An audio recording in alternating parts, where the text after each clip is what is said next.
folks, I got to tell you a little bit about this airplane so you can see and understand the amazing feats that Ross is enjoying in this airplane. Just imagine that this aircraft is like your family SUV with wings. You can pack up the kids, the entire family. You can put in the camping gear, all your food supplies, take it out to the outback. You can dump all that at the campsite, and then you can take your SUV for some extra fun in the winding trails and do a little bit of 4x4. Well, that's exactly what this Yak 18T is, but with wings. You can put in up to 4 people plus the pilot. You can haul a whole bunch of cargo. And then when you get to your destination somewhere across the country, you can dump all that stuff off at the airport, and then you can go and do aerobatics just like you see Ross Granley doing for us here today.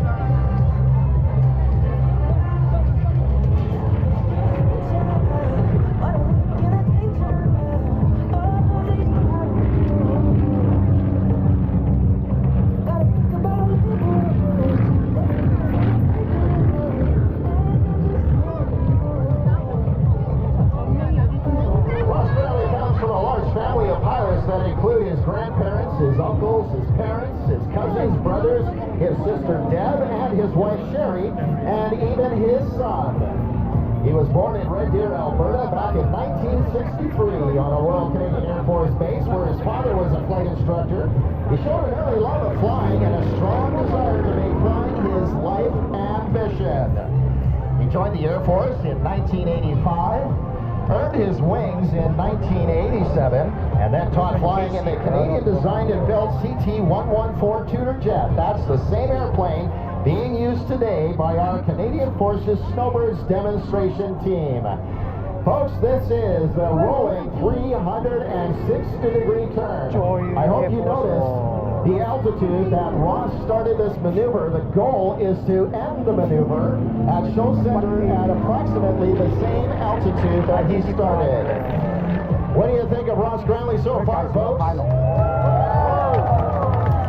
Now I want you to pay attention to this maneuver as he just lets the airplane slip back down through his own smoke. Folks, we call that the tail slide.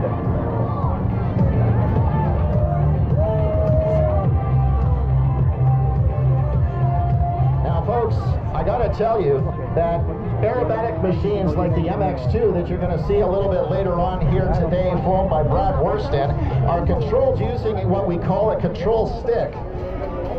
The Yak 18T has a control yoke. It's very much like the steering wheel in your car. And it takes a little extra hand-eye coordination to make sure you're not bumping your elbows against the canopy as you push this airplane through its maneuvers. Hanging upside down, hanging in the straps, as Ross gets a good look at that B1RB hanging out there at show center. Outside strap roll again. This is like a family SUV. Pretty incredible machine flown by Ross Granley.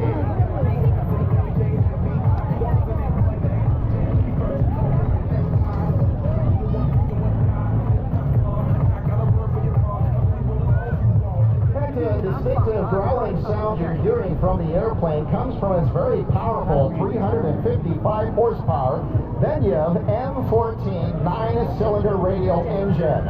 It propels that aircraft through the sky to a maximum speed of just shy of 300 kilometers an hour and can get the airplane up to about 18,000 feet above the ground, and with zero wind has a range of just shy of 600 kilometers. Now kids, I want to ask you, I know school's out, but what number do you see or do you think Ross is creating up there in the sky?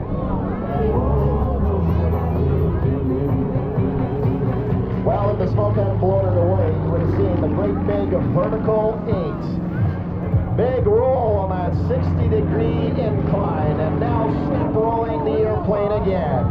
Ross Granley in the incredible Yak 18T.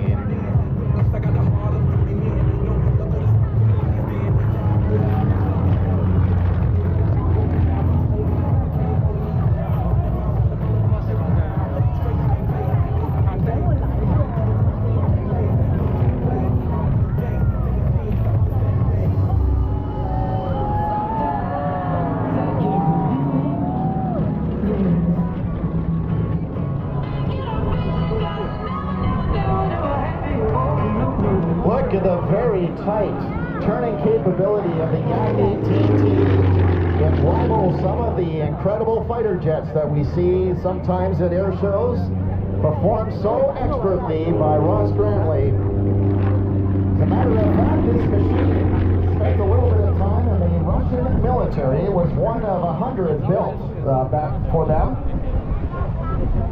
It's quite a story that you'll want to ask Ross about once he's done his performance. Just ask him about the adventures he went through to actually import this airplane here into North America. Now, you might be wondering, or you may have noticed, that there's a very distinctive number 2 on the tail of the aircraft. Look very closely as he goes by. You'll see that number 2 on the tail. It represents the number 2 Canadian Force